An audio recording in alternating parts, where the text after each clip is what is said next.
again, everybody. Guess what? It is time for another unnecessary list. So here I am, back again. And this time, the list is from what I think is the greatest music publication ever, Rolling Stone. I hope you caught the sarcasm there. Last time we met, if you remember, we went through the Forbes list of the 38 greatest metal bands of all time, according to Forbes. And I talked about how I really don't like presenting things as the greatest or the best, because there's so much shit involved that no matter what you do, it's never truly objective. There's always some sort of opinion involved. But on the other side of the token, is that a term? Turn that token over. I don't like things being called the worst. And this is not necessarily quote unquote the worst, but this is Rolling Stone's list of the 50 most disappointing albums of all time. Now, this speaks directly to my heart because, we've all been disappointed by albums, but I've learned over the years that the albums that have become the go-to, like, this is the shitty album from this band, they're usually albums that I really like. And so, once again, I really like it. Is my opinion doesn't matter? Here it does. Anyway, so I decided we would look through, and if you look there's a picture here, and I see Michael Jackson, I see Bob Dylan, Axl Rose, Noel Gallagher, Mick Jagger, is that his name? And then is that Kanye, and then Tom York from Radiohead.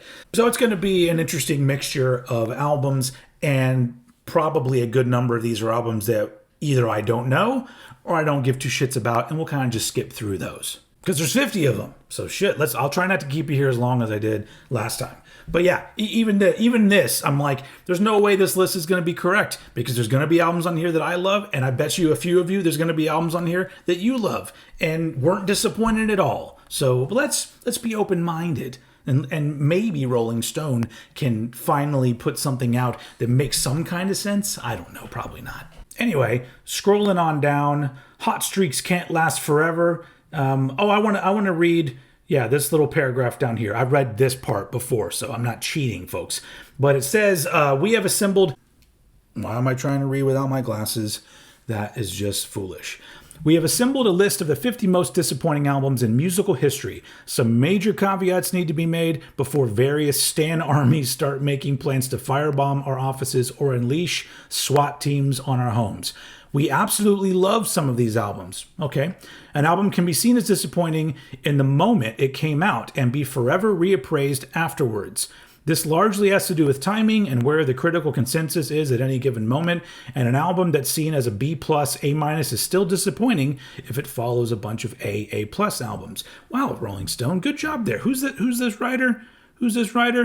Andy Green. That's a great paragraph there. Let's just skip on down. All right, number 50. All right, so Chance the Rapper, The Big Day. I have never really listened to this album. Not a huge Chance the Rapper fan.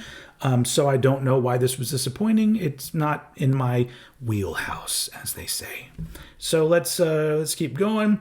All right, here's one for me. Radiohead, The King of Limbs. So I really don't talk about Radiohead very much, but some of you may have heard me talk before about how years and years ago I was very into Radiohead. Started around OK Computer. Well, I guess it started with the Bins, but then I got really into them once OK Computer came out, and I loved the few albums that came out after that.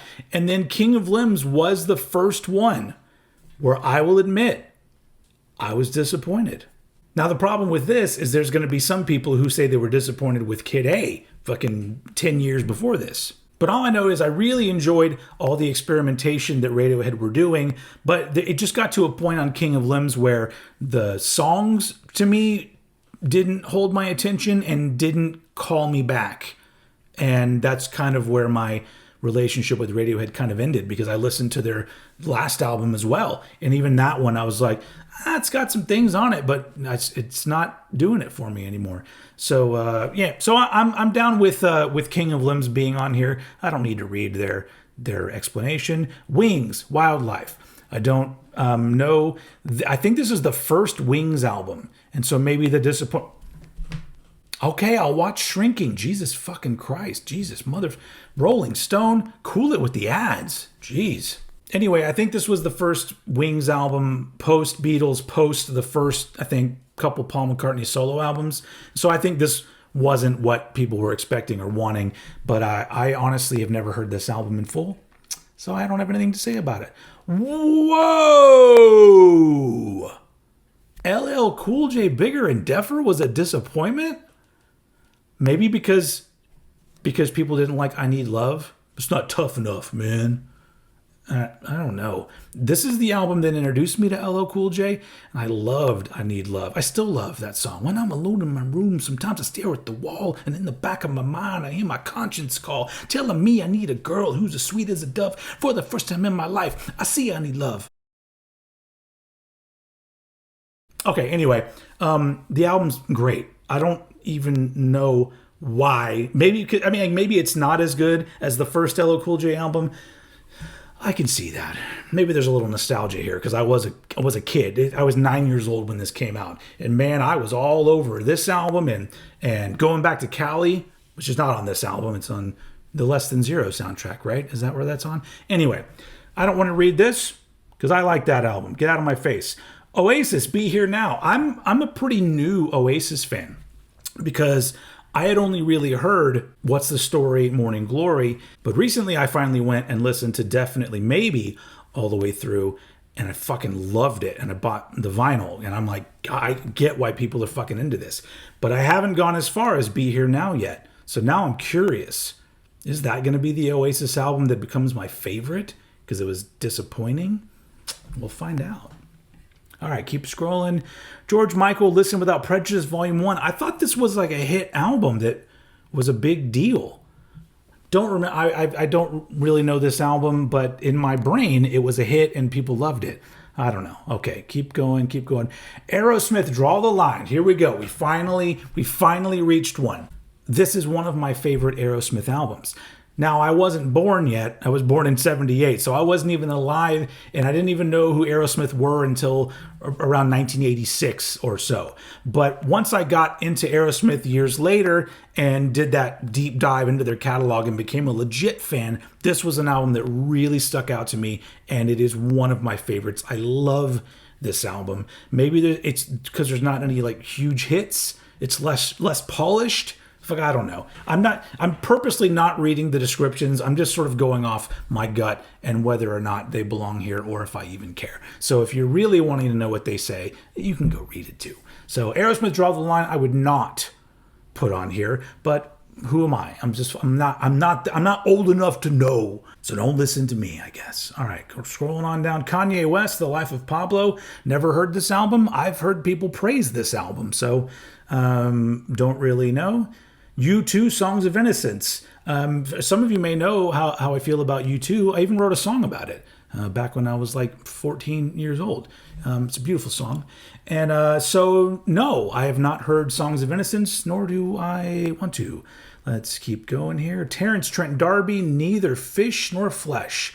I can say that I've never listened to a full Terence Trent D'Arby album, and I think I know one, maybe two songs by him. But in '89, he was already letting people down. Jesus Christ. Meatloaf, Bad Out of Hell 2. No, this is Bad Out of Hell 3. They did three Batses Out of Hellses. I didn't hear it, obviously, so I don't know. This is really interesting, isn't it? Run DMC, Back from Hell from 1990. Now, I'm a Run DMC fan, but I have to admit, I don't remember this album. The last one that I remember is Tougher Than Leather, which I love. Now I need to go listen to this album.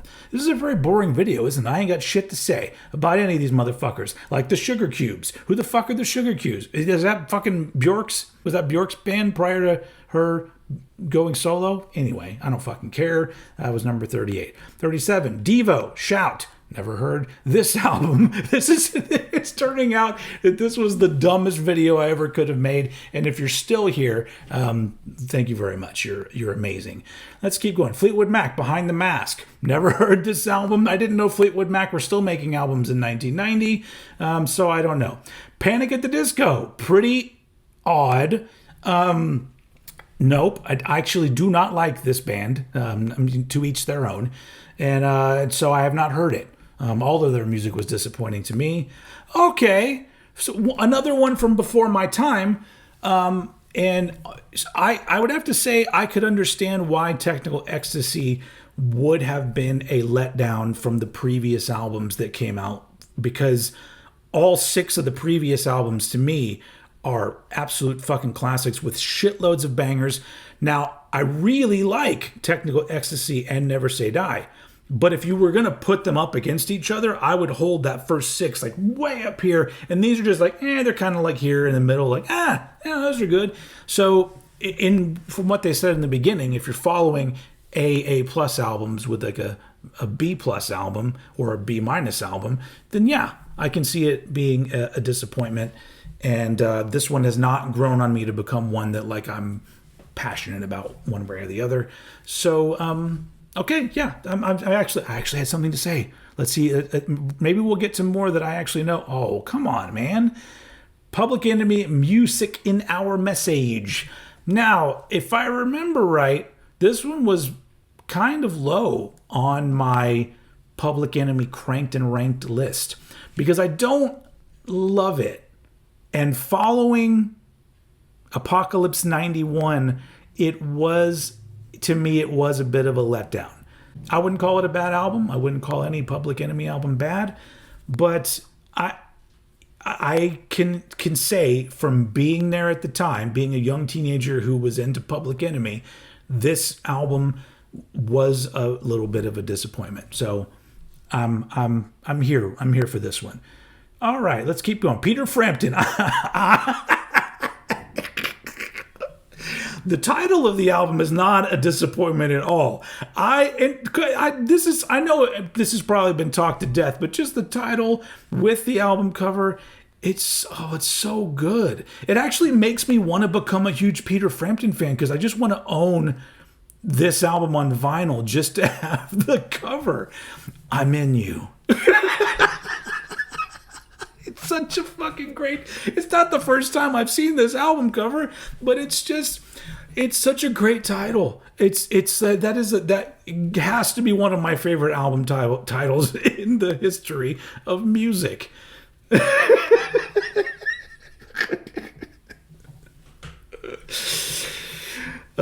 I'm pretty sure when he made the album, it was supposed to be a different emphasis. So it's probably supposed to be "I'm in you," and not "I'm in you." All right, Peter Frampton, thanks for the laugh. MGMT, congratulations. I thought this was a hit album. I don't know much about them, but what the fuck do I know? Get the fuck out of here. Looking for something to throw. So this is one of my favorite Red Hot Chili Peppers albums, and I am not going to shy away from talking a little shit here. Literally, Californication on have been disappointments. Californication should be the one that's on this list, not One Hot Minute. It's fucking great. It's one of their best albums, in my opinion. But it bothers me so much because was it a disappointment to people? It wasn't, dude, because if you remember right, if you were there back in the day, and I was a Chili Peppers fan, the first single they released off this was the song Warped.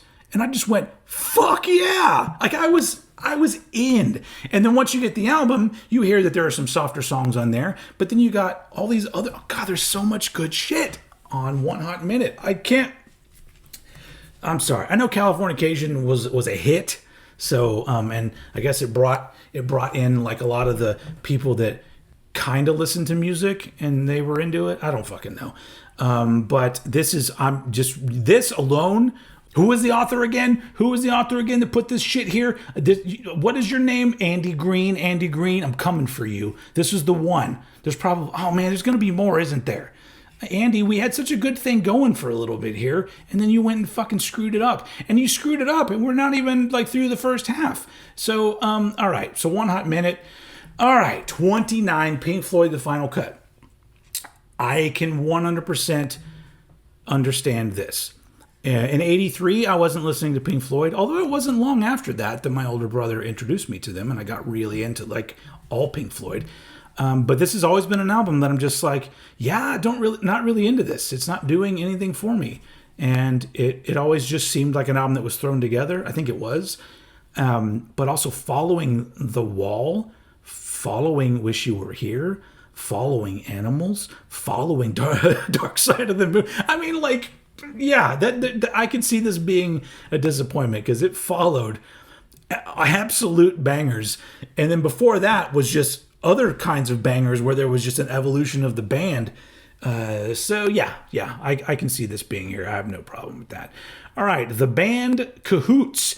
Don't know anything really about the band except for a lot of people who like music that I don't care for are like, you should listen to the band. Nah, not going to do it.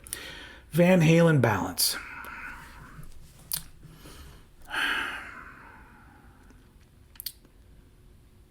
I guess this makes sense.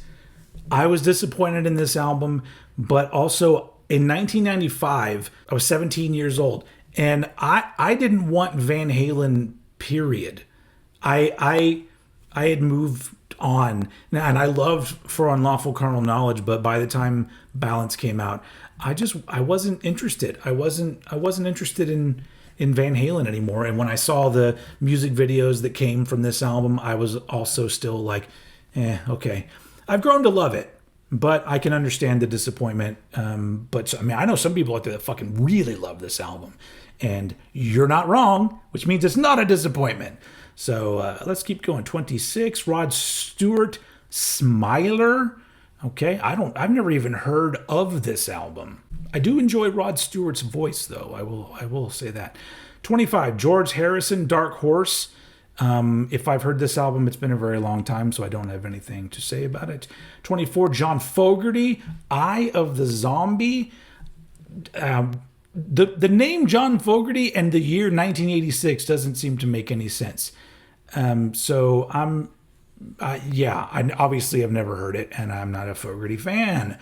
23, The Monkees, Just Us. All right, who would have thought a comeback album from the Monkees in 96 would have been a disappointment? Oh, God. Okay. Makes sense. 22, Bob Dylan and the Grateful Dead. Dylan and the Dead. Just literally reading that title was a disappointment. So let's move on to 21. The Stone Roses' Second Coming. So we recently talked about this a bit on Cranked and Ranked, me and Eddie Sparks. We were talking about doing slashed and mashed episodes where we take bands that only did 2 albums and just putting them together. And we did one for Fight. And he mentioned the Stone Roses. And I was like, the Stone Roses seemed like they were so important to like British music around that time. I thought that they had tons of albums, but apparently they only have 2. And I guess this is the second one. And now I'm really interested in jumping into this band because, if they're very influential, I always feel like I want to learn stuff. I want to hear more stuff and know about stuff. But if there's an album that was considered a disappointment, I'm like, well, maybe I should start there. Anyway, all right, 20. I was 21. We're on 20. Journey, Raised on Radio. I could see that. I don't remember this album, but yeah. 19, Patti Smith Group, Radio Ethiopia from 1976. Never heard of this album. This is when the actually people out there are going to be like, actually, this was her 4th album after the EP she did and the collaboration with Andy Warhol, whatever, That shit probably was actually real, right? Did I actually hit on real shit? 18, Duran Duran, Thank You. Wasn't this a covers album? Why was this a disappointment? I seem to remember this being a fun album. Once again, because it's following the album that came before it, which had some really good 90s Duran Duran bangers on it. But still, I wouldn't put this in the disappointment because it's not really like a regular album. It's actually pretty cool when bands do shit like this. Anyway, 17, The Byrds. Byrds. All right, don't know this one, and I don't know why it was a disappointment. All right, now I am a Tom Petty fan. Number 16, Tom Petty and the Heartbreakers, Let Me Up, I've Had Enough. So, here's the thing. I don't quite understand this being the disappointment album because even though it had some hits, I don't think Southern Accents is that great of a Tom Petty album. Comparatively speaking, like I like the album, but I feel like leading up to then, that all his albums were fantastic. And that's the first one where there's songs on it that I go, okay. And I'm not talking about Don't Come Around Here No More, because I fucking love that one. And so this one's a little more of a rockin' album, more of a straightforward album. And it seems cool. In the trajectory of his discography, as I say a lot on Cranked and Ranked, I think this is cool when you do an album that's a little bit different, and then you're like, all right, well, let's have some fun now, and then move on. I don't know. I have no problem with if a band experiments. I always really enjoy it. But then after an album or 2 albums of that, if they go, okay, we're just going to do a straightforward, fun one for us, then I would just be like, yeah, that's great, awesome. Because I don't know. I'm a fan. I like hearing bands have fun. So I don't know. I can understand, I guess, this being a disappointment, but I don't know. 15, Elton John, A Single Man from 1978, the year of my birth. I don't know that album or why it was a disappointment. 14, Neil Young, Hawks and Doves from 1980. I don't believe I know this one. I do like some Neil Young a lot. Most of it with Crazy Horse, but I would consider myself a Neil Young fan. Blondie, The Hunter. This album cover is amazing. Can't imagine why this would be a disappointment. So let's keep on moving. AC/DC, Flick of the Switch from 1983. So I like this album. Also an AC/DC fan. I like 80s AC/DC quite a bit. But this did follow 2 really big albums. Well, more than that. Because the trajectory of the Bon Scott era, followed by Back in Black, followed by For Those About to Rock, and then you get Flick of the Switch, which I guess I understand that it could have been a bit of a disappointment, but honestly, it's still just AC/DC doing AC/DC. So is the disappointment that there weren't like the big earworm hits? I feel like there probably are. But no, I mean, obviously it's not a You Shook Me All Night Long or anything like that. So I could see that. I like this album. I don't know if I'd put it at number 12 of most disappointing albums, but I guess I get it, but I like it. I like Flick of the Switch. 11, Lou Reed with Lou Reed from 1972. I don't know this album. And let's keep on going. Number 10, Michael Jackson, Invincible. So it's so funny that like some of these are albums that I wasn't interested when this came out. Michael Jackson was probably the first artist that I was really into when I was a kid, when Thriller came out, like a lot of people. And so I was I got into Off the Wall after that, and I was into Bad. I was into Dangerous. I think Dangerous is a great album. And by the time this one came out, yeah, it was 2001. I was a fucking adult. I was in my 20s, and I wasn't paying attention to a lot of pop music, and definitely wasn't paying attention to Michael Jackson because, like all of you, I took him for granted and thought he would be here forever. But he's not. And so this is one that one day I should go listen to because I don't know anything about it. But okay, it's number 10 here. Number 9, yes, Tales from Topographic Oceans. The album title is kind of lame, but I guess it makes sense for a band like Yes. Somebody requested that we do Yes for Cranked and Ranked, and I think eventually we will because that should be super interesting. But for right now, I don't know. Number 8, Stevie Wonder. Stevie Wonder's Journey Through the Secret Life of Plants. This is another one that I've never heard of. What? Was he was high on some plants, is what it was. He made it. That's got to be what it is. All right, let's keep going.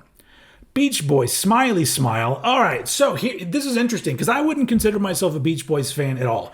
I like some of their stuff. Other stuff I don't give 2 shits about. But I have heard a lot of their albums in full. I went through a period like a lot of dudes do in their 20s when they're all like, Pet Sounds. I got to go listen to Pet Sounds, and I got to listen to all of these other albums that Rolling Stone has said are the best albums of all time. Because I just wanted to know. When I was in my 20s, I was a fucking sponge with music. Now, I was also kind of a douchebag, but you get that happens with every guy when they're in their 20s. But I absorbed all this fucking shit. And so I listened to a lot of this period of the Beach Boys. And I remember when I listened to Smiley Smile, I thought it was really good. And then when I read about it, it seemed like, it was supposed to be this much greater album that was just called Smile, and they didn't get to do it the way they wanted to, and so it ended up being Smiley Smile. And then several years later, Brian Wilson put out a version of the album, I think it was re-recorded, of the album as he intended it, which was Smile. And I remember listening to it and being like, Smiley Smile's much better. I mean, it's the first one I heard, but it's just like there's a magic to these songs. Now, if they want to put together a Smile from original recordings, did they ever do that? Maybe that'll be different, but re-recording it in the 2000s is never going to be impressive to me because the sound and the energy of the guys in this Beach Boys album is infectious, and it's weird, it's fun. And there's one particular song, is the song called Little Pad, where they're just laughing during the song, and you can tell they are high as fuck, man.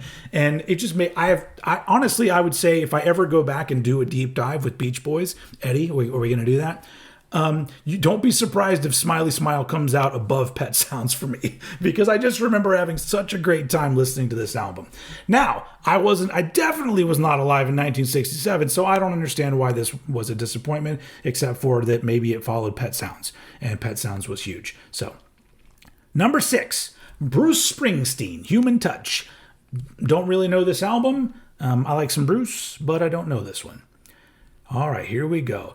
Ooh, you knew this was going to be here. You knew it. Anyway, Chinese Democracy from Guns N' Roses from 2008. All right, so I think this belongs here, and I think it definitely belongs in the top 5. That being said, I've grown to really enjoy this album. Nowhere near as much as the earlier, few Guns N' Roses albums. I say few because I'm including Lies and whatever. Anyway, so some of you that might be a little bit younger don't quite remember that Chinese Democracy for a little while was a joke about albums that were taking such a long time, because prior to this, the last original Guns N' Roses album was Use Your Illusion 2, which was in 1991. And then over the years, Guns N' Roses broke up, but then Axl was keeping it together and whatnot. And he kept saying he was working on this album called Chinese Democracy. And then years went by and it still never came out. And every once in a while you'd see Axl pop up with a new version of Guns N' Roses. And he'd be like, Chinese Democracy. And we're all like, all right, dude, any day now. And then finally in 2008, it came out. And I don't know what we were expecting, because I listen to it now and I go, this kind of makes sense as an album that came out in 2008, done by just one of the main guys from the band. I listen to it now and I hear it differently because I hear the strengths of it, and it's actually pretty enjoyable. But at the time, I was like, it doesn't seem great. Plus, I think the first song released from it was the song Chinese Democracy, and it starts out with a pretty basic ass riff. And I just remember hearing it on the radio and going, whoa, this is the riff that they went, we're going to lead off the album with this. Anyway, so yeah, it was a disappointment. I've grown to really like it, but I think it belongs here because for a lot of us who were fans for forever, from the beginning of Guns N' Roses, we expected a little bit more, and so it makes sense that it was number 5. Number 4, David Bowie, Tonight. This is actually one that I don't know very well. I know a lot of the Bowie albums pretty well. This one, and I believe the one after this, is it called Never Let Me Down? I think that those are ones that for some reason I never got into, and I don't really remember this one. But I understand that point in the 80s, David Bowie wasn't putting out stuff of the same caliber. He was busy being in Labyrinth and shit like that. So, all right, number 4, all right. Number 3, Bob Dylan, Self-Portrait from 1970. Okay, don't know. I don't even think I've ever seen this album cover before. So clearly I don't know this. All right, is there going to be anything that I can fucking talk about in the top 2?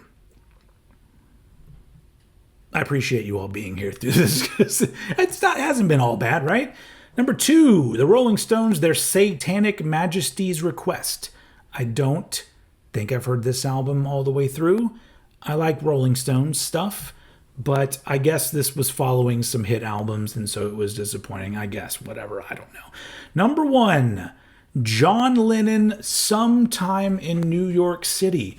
This is interesting because it's like, I also don't remember this album. Like, even seeing the album cover, a lot of albums from these like legendary musicians, even if you've never heard the album, you'll see the album cover and you'll go, oh, that one. I never seen this album cover, and I can understand some John Lennon stuff being disappointing. John Lennon was great, but as we talked about in the last one of these that I did, the Forbes, top metal bands one, I talk about how some people gain a lot of extra clout once they die, and he's had so many years to gain so much unnecessary clout. Yeah, he was one of the fucking Beatles. I could never do that shit. I could never write anything a billionth of a percent as good as John Lennon. But I just think that looking at him and going, oh, the guy was a genius, everything he did. Not really. But once again, I am a Paul fan, I think. But even then, Paul didn't do all sorts of great shit. One of his fucking albums is on this list too. But just watch Paul McCartney. He's getting pretty old. He's going to pass away and then give it a decade. And then all of a sudden, finally, people are going to be like, Paul was like the best Beatle, right? And I'm going to be like, yeah. I'm going to be like on my deathbed, I know, I've been saying this. Anyway, John Lennon. Okay, well, that was a very sort of... There wasn't a lot. You know what? I'm actually kind of happy that there aren't a lot of albums on here that I have any stake in or whatever. Because, there are albums that I could see being a disappointment to people that were albums that I really liked.